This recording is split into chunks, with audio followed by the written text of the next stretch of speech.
We lost the whole crew and all of the cargo. There it is. Our cargo, scattered like driftwood. It was the storm, Hugh. Nothing could have held against that sea. You took charge of that shipment. You said your ship was sound. You said your men could handle anything. And they did, right up until the sea broke her spine. That ship held the last of our investment. You know what this means? I know. Then you know I have creditors breathing down my neck, and now they'll come breathing down yours. I warned you not to cut corners on the hull refitting. It wasn't the hull, Hugh, it was the hand of God. Don't you dare throw Providence in my face. We both know you were eager to beat the storm to port, greedy to deliver early and collect your bonus. My crew is dead, Hugh. Do you think this was worth it to me? I think you gambled. And now you've lost. And you'll pay in full. Hey! Mr. Lucas! Your wife, sir. She's in labor.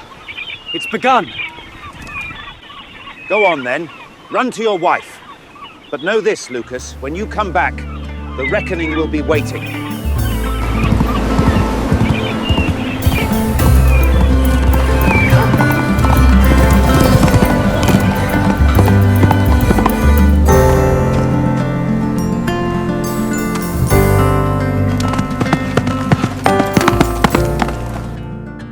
Doctor, how is she? Anne's not 17 anymore, and this one came later than we expected. I've been worried all morning. Not to worry, John. I shan't be able to charge you very much for this one. I've been here less than an hour, and all is well. Both your wife and your new son are doing quite well. I may have to hire your Miss Trinity as an assistant for my next deliveries. You mean it's a boy? Yes, John. You're now the proud father of a healthy baby boy. Doctor, please excuse me. This sort of thing usually takes longer. I must go and meet my new early bird son.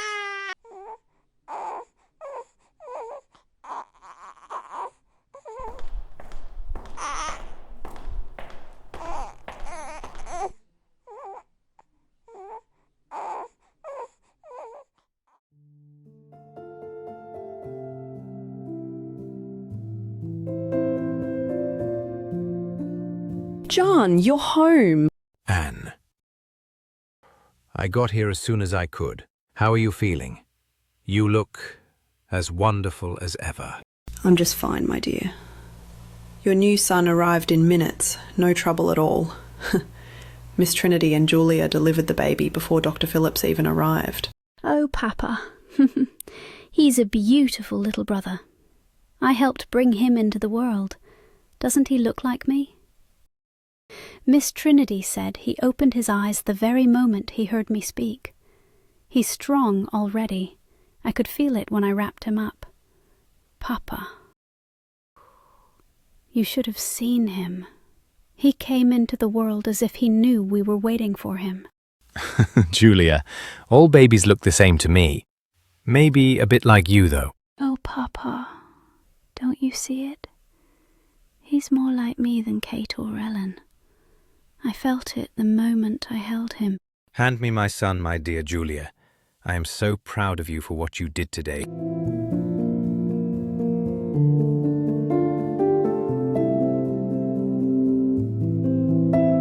He's a fine young man. I mean, little fellow. Stronger than I hoped. Go on now and check on your sisters. Make sure Kate and Ellen haven't turned the house upside down. Yes, Papa. I'll sit them down with bread and broth and keep them out of your way. I love my new little brother. I'll leave you two with this fine young man. After so many births, it gets easier. Thank you, Miss Trinity, for all of your help over the years. What would we have done without you? Ah, 'tweren't nothing. I've loved every one of your children I've helped bring into this world. Now go on, enjoy this fine boy, Master John.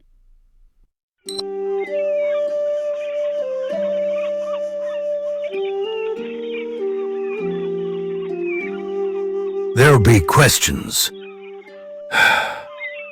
about why she was wrecked here. The customs men will be coming. We don't want them digging in the wrong place. We want them looking elsewhere. And Lucas? Aye. The tale will be that Lucas let her rot at the seams. His negligence. His fault. The folk will believe it. Good. Then let's help the tale along. You two, take your knives. Go down to where she split and cut the tar from the seams. All of it? Every inch that you can see. And keep folk back from the wreck until we're finished here. I don't want any eyes, nor any questions.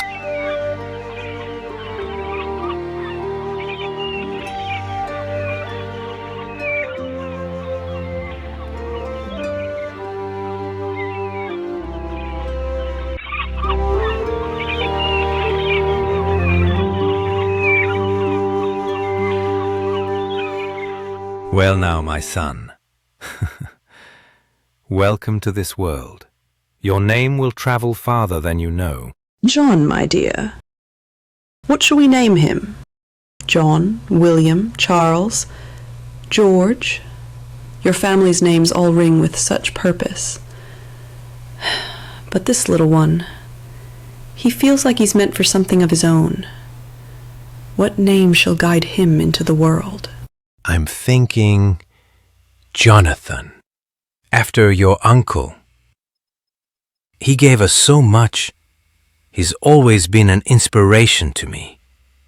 Maybe he can be for this little fellow as well. Uncle Jonathan was my favourite uncle. He always believed his machines could and would change the world. He had grand vision and ideas. He never forgot the little things, though. He carved doll houses, built me a pony cart. Even this bed we lie on is his handiwork. He could see the future, yet still fill the present with joy. That's why I loved him so much, John. Your uncle was a brilliant man. He saw things in machines and in people that others could not. Without his wisdom, neither your family nor mine would have come so far. We owe him more than we can ever say. To give his name to our son, it feels only right. The world is changing, my son. Ships come and go, fortunes rise and fall, and by the time you're a man grown, it will be a very different place than the one I've known. But whatever comes, you will carry our name. Don't start warning him about life's troubles just yet, John. Let our boy dream a little. The world will put him to work soon enough without your help. And I pray you'll be ready to meet it. Look there, Jonathan. The harbour that built our fortunes. 400 ships crowd these docks. Coal, timber, tobacco, wool. The world is changing faster than any man can reckon. By the time you're a man of 1 and 20, who can tell what wonders you will see? Machines, engines, new empires across the seas. Your great-uncle saw it coming. He believed the future belonged to those with vision. And now, my son, it is yours.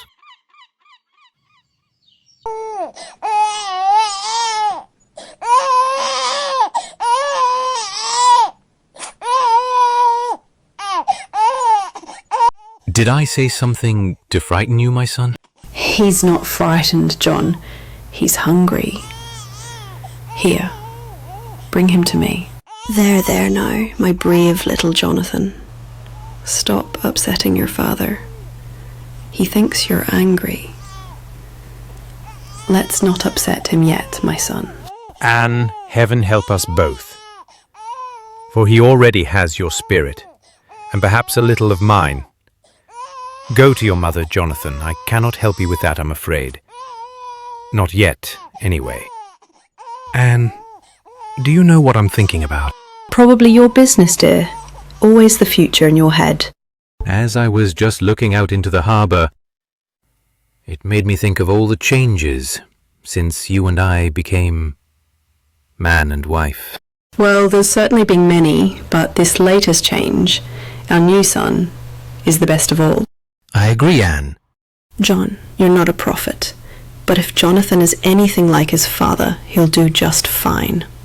Naming him Jonathan, it's more than a name. Your uncle saw further than most men. May our boy inherit some of that vision. And your brother William? Forever tinkering. Still with Brinkley, digging canals. Yes, William dreams of windmills instead of profits. We tried together once, but it led nowhere. Your uncle understood him better than I ever could, and freed us both. Anne, my dear, I'm afraid not all the news is good. Yesterday, just up the coast from Whitehaven, we lost our entire returning cargo ship, as well as some of the crew, and all of the cargo. Thomas Dacre is already circling like a vulture. He threatened me with a lawsuit. That news is as bitter as Jonathan's arrival is sweet. I am sorry to hear that has happened. The loss of life and property is always a tragedy. But today, my love, I want us to think only of our Jonathan. Sorrow and your business affairs can wait until tomorrow.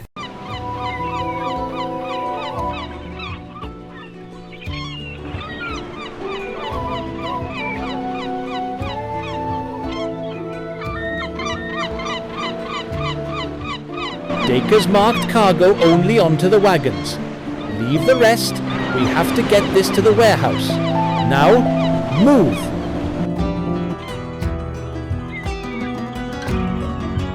Farmer and two lads. They've seen us. Clear the cliff! Off now! Nothing for you here. On your way. Best you forget what you saw. Come, lads. We're not welcomed here. Let's move on.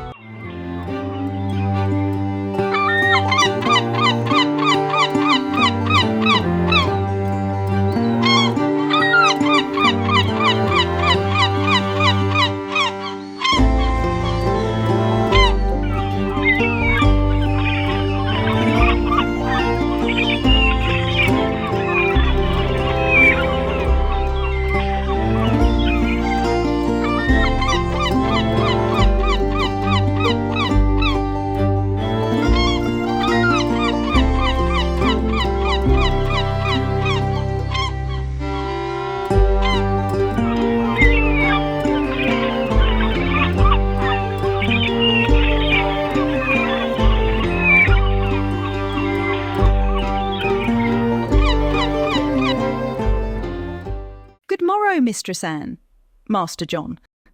Babe's resting fine. Shall I pour ye a cup? You're very kind. Yes, please, and thank you, Miss Trinity. He's a right fine lad and a strong little fellow. After breakfast, back to work. Rest now, my Jonathan. Know that I love you, my son. I am so happy that you are here. You have made your father so proud. You are a true blessing to us. Let him sleep. Let us hold this small silence to ourselves a little longer. After all the hours of pain and worry, this peace feels almost unreal. Aye, only us and our Jonathan. I swear, Anne, seeing you safe, seeing him draw breath, it steadies a man more than he'll ever admit. You're kind to say it, but I know you, John. There's a shadow behind your eyes, even now. This quiet won't hide it from me. Yes, there's more to it, I'm afraid. Truth is, the matter is deeper and darker than I let on. You spoke of it yesterday, though only in passing. Tell me now, plainly, John, what lies beneath it? Plainly, my dear? All right. Word came of a shipwreck in the night. The Friendship was due, so I rowed out straight away. At Jardon's Cove I found her, bow on the rocks, stern half swamped. That sounds awful. It was. We lost most of the crew. By the time I got there, men were already on the beach with wagons, taking what could be saved and clearing the rest. Before I could speak to them, Thomas Dacre arrived. He had taken her up on charter for the return from Ireland. So that's how he's involved. Yes, I agreed to the charter as a favour. He offered to pay a premium.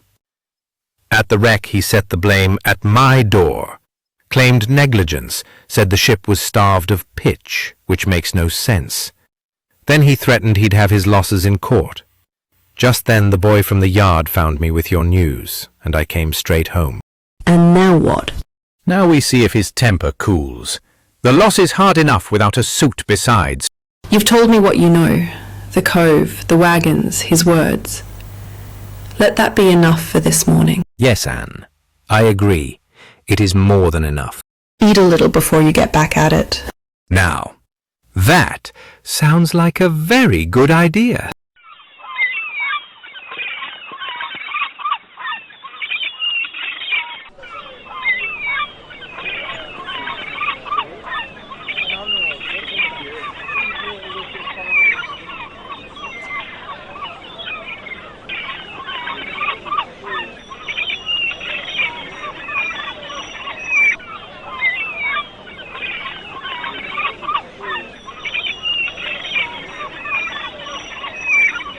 Oh, you startled me, sir. I didn't see you there. Your master John cost men their lives. His carelessness drowned them. Every one. How dare you? You take that back. Master John would never endanger a soul. That's a wicked lie, sir, and you know nothing of him. Believe what you like, but truth catches everyone soon enough. God preserve us from such abominable lies.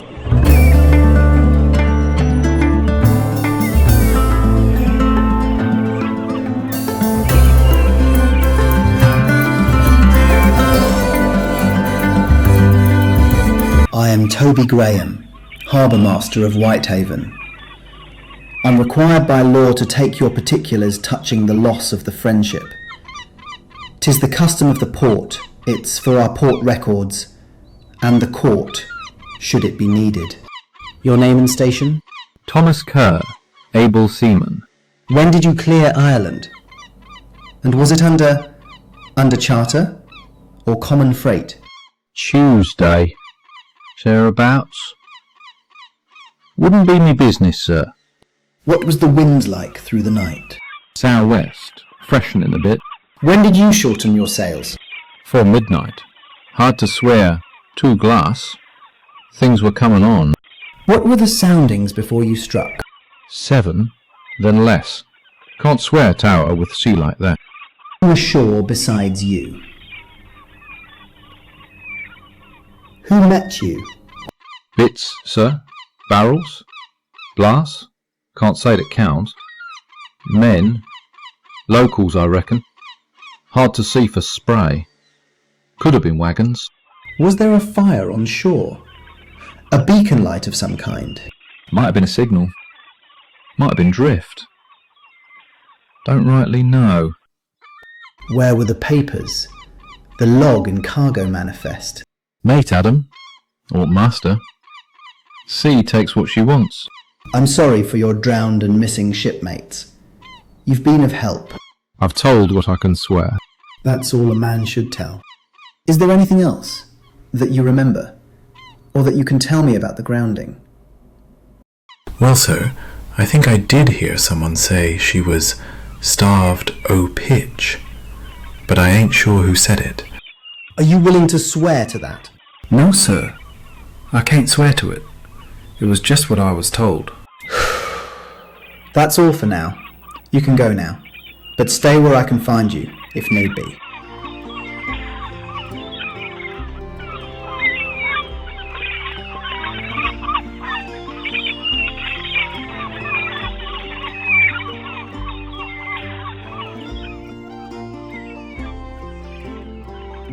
It seems that all of the answers have been learned.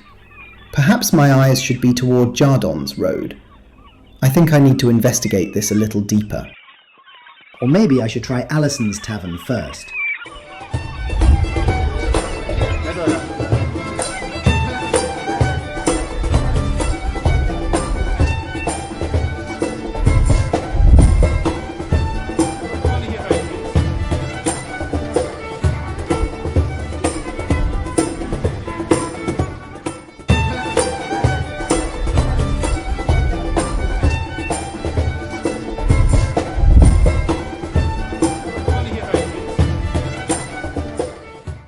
Dacre said to spread the news. That shipwreck, it were the owner's fault. He starved her a pitch. Cutting corners he was. She was unseaworthy at sailing. She was unseaworthy at sailing. I heard the same thing. Owner's fault. He starved her, starved o' pitch. Cutting corners he was. She was unseaworthy at sailing. Magistrate'll see it right. Starved a pitch. There's that saying again.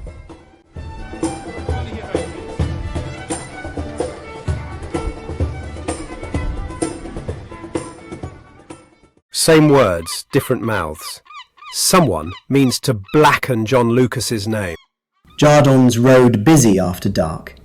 Strange traffic for this hour. Jardon's road shouldn't see wagons at dusk, not unless there's mischief afoot. Curious. Too curious.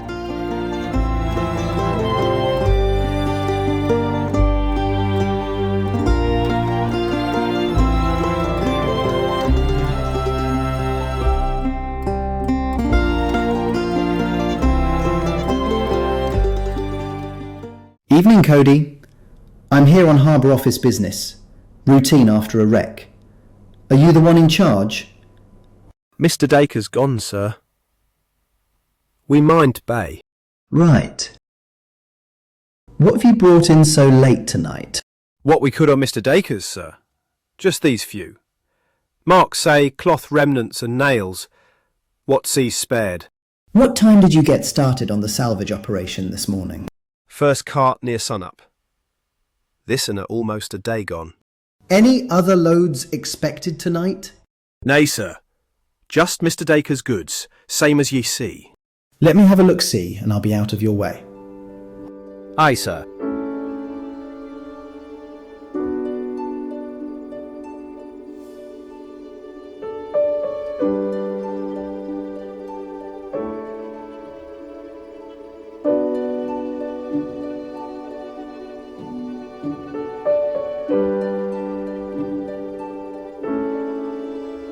Right.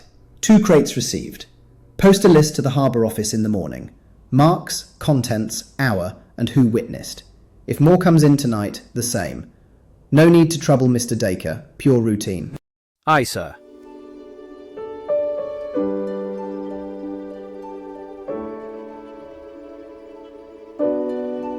Thank you, Cody, for your cooperation, and I bid you a good night. Think nothing of it, sir, and a good neat to ye.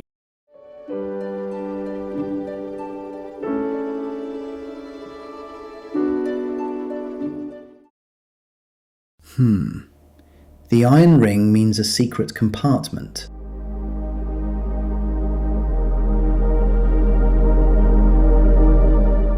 Excuse me, sir. I don't mean to interrupt. There is someone who wishes to see you. By all means, show him in. Mr. John Lucas, I presume? I am he. This is for you, sir. It is a notice of action in the Court of Record at Whitehaven. Mr. Thomas Dacre, plaintiff. Mr. John Lucas, defendant. Trespass on the case for negligence touching the brig, Friendship. You are required to appear next court day. Service made.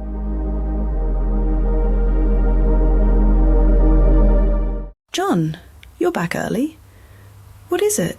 It is a notice. Dacre's filed in the Court of Record. What happens if we lose? It would be a financial disaster. It could mean ruin. Bankruptcy. You'll not lose heart. You've weathered worse seas. Here's a kiss for luck, my love. It will keep away those evil spirits that are plaguing you.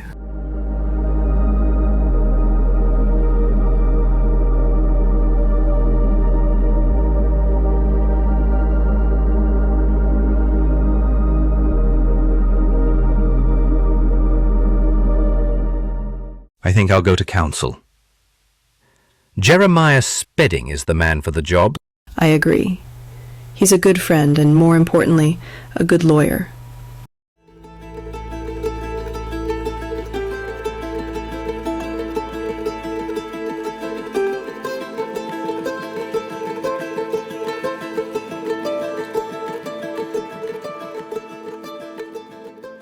They've pled every head. unseaworthy at departure, starved of pitch, improper stowage, loss under charter. It is serious, Mr. Lucas, dear in damages if proved, and dear in reputation even if not. She left this harbour sound. Then we keep to the law. If a vessel is tight at the commencement, loss by tempest is perils of the sea. If they persuade the court she was unseaworthy when she sailed, or ill-stowed, they may have their value despite the storm. So how do we react? 1. A short plea, seaworthy at departure, loss by storm, strict denial of negligence. 2. Affidavits. I will speak to the harbour master for her draft and condition when she cleared, and to a cooper, shipwright, on pumps and seams at sailing. 3. Depositions. Survivors on weather, shortening sail, soundings, time of striking. 4. Papers. Charter party, manifest, any copy of the log. And if the court finds against me? A money judgment. The sheriff may levy on your goods. Failing that, arrest on a capias ad satisfaciendum, jail for debt until paid. Will enter appearance and set bail at once. No custody while the cause proceeds. Do it! I'll draw the plea tonight and invite Mr. Dacre to a quiet conversation, without prejudice, before costs mount. Leave me 2 names fit to depose. There is one other thing. It now seems that someone saw my crew just before she sailed. You'll hear talk about a scuffle on the quay. They'll say my men were half drunk and at each other before we cast off. That's Dacre's tale. It isn't so. We loaded clean. I was there. No brawl fouled her rig, no board sprung at the dock. She left Whitehaven sound. What took her was the weather, nothing else. If you were there as well as others, we shouldn't have to worry about that rumour just yet.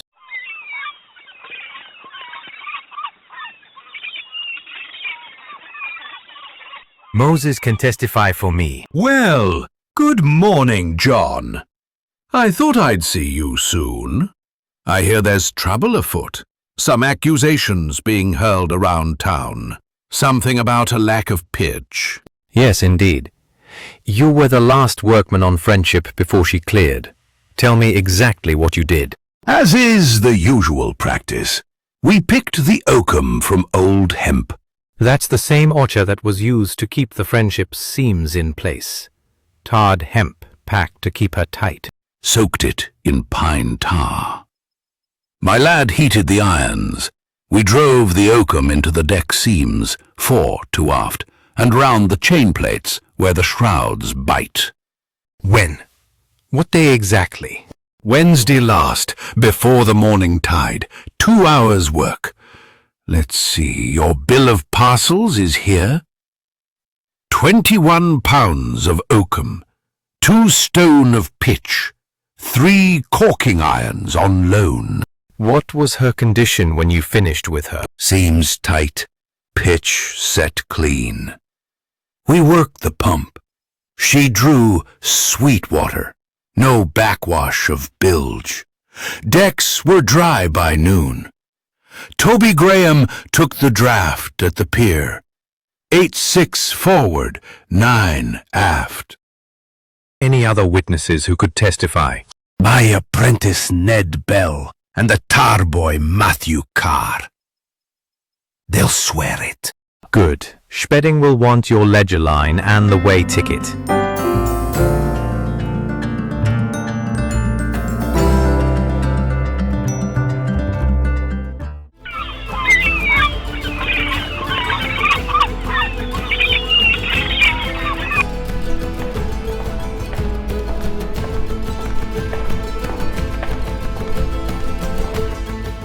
You'll need a sea protest forthwith to preserve your insurance.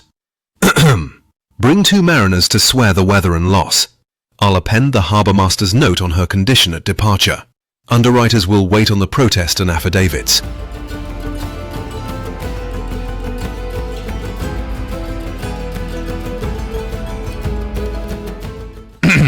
Thank you, sir, for your time. I'll try my best to get you my witnesses without delay. Before tomorrow's tide would be optimal, that is of course, if you can. It should be sworn at this desk with at least 2 witnesses. Then your underwriters can't demur.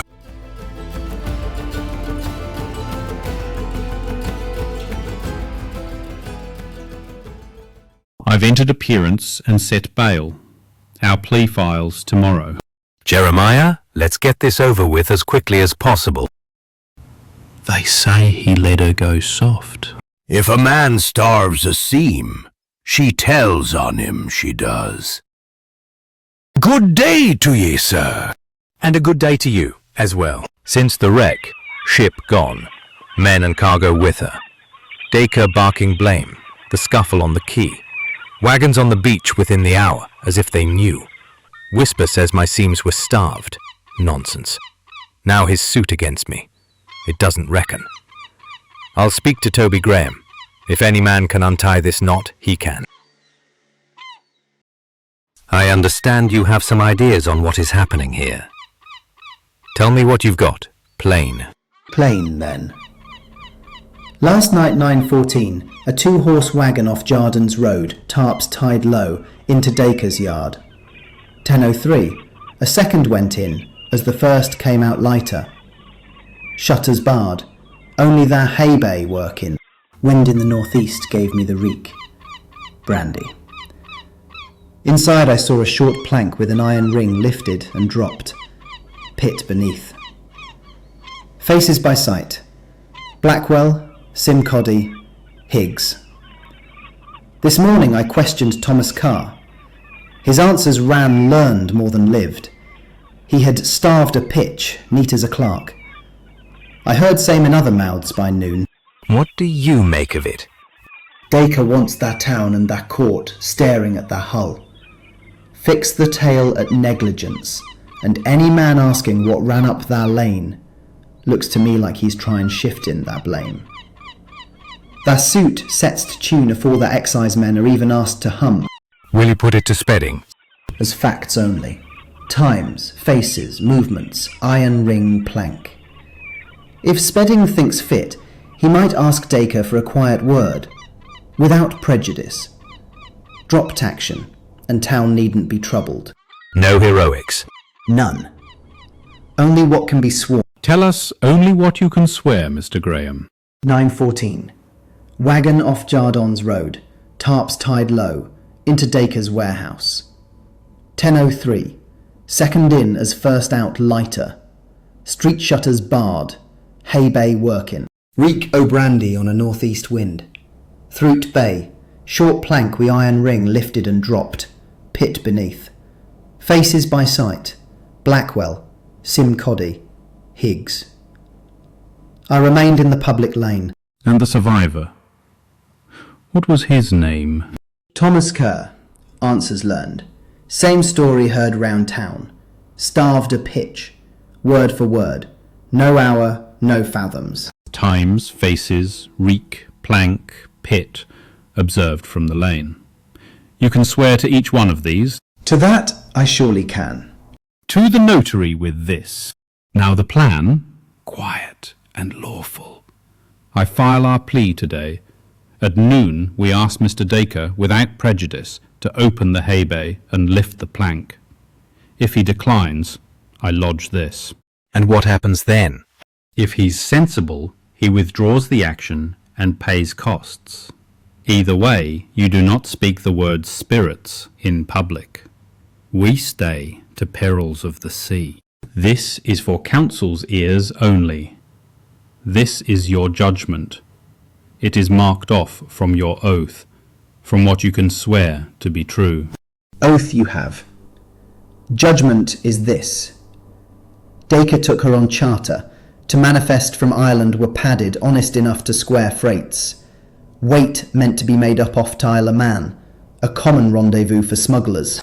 They took on tubs and demijohns, French brandy, from Holland Dutch gin, and fine linen labelled as cloth bolts, stowed high for haste. Weather freshened.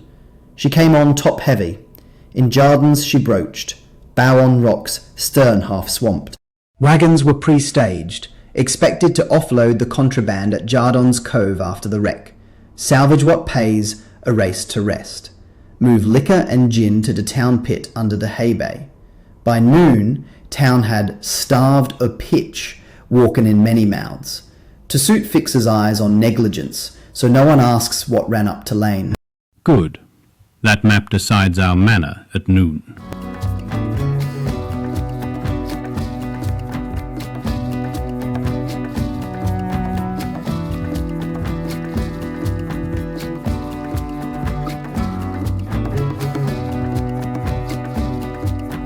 Toby, you best remain outside.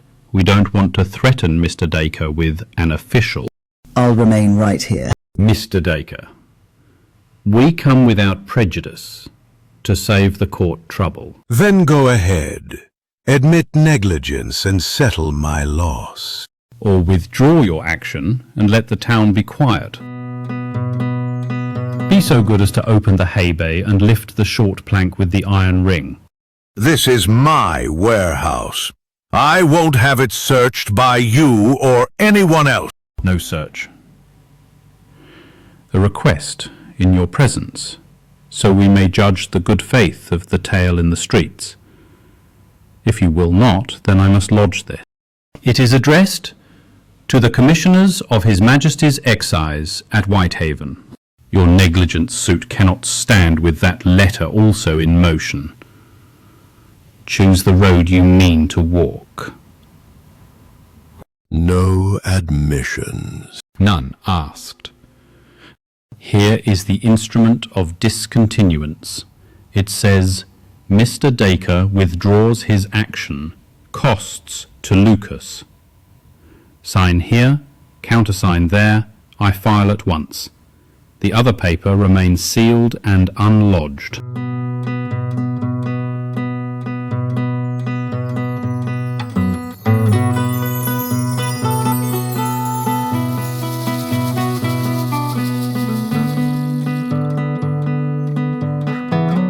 Mr. Dacre, a good day to you, sir.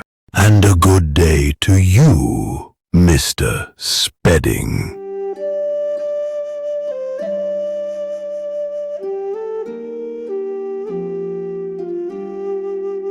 What happened? Mr. Graham, it is over. Thank you. Toby, without your help this would not have been possible. Thank you.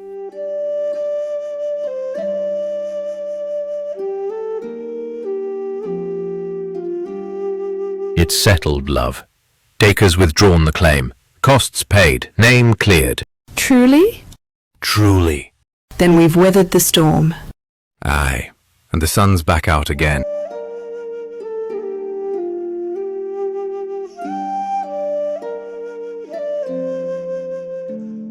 I speak as the avatar of David Henry Lucas. It has been a pleasure to walk a while in 18th century England. If this opening chapter of the Rice King stirred your curiosity, then join me. There's a long, fascinating road yet to travel.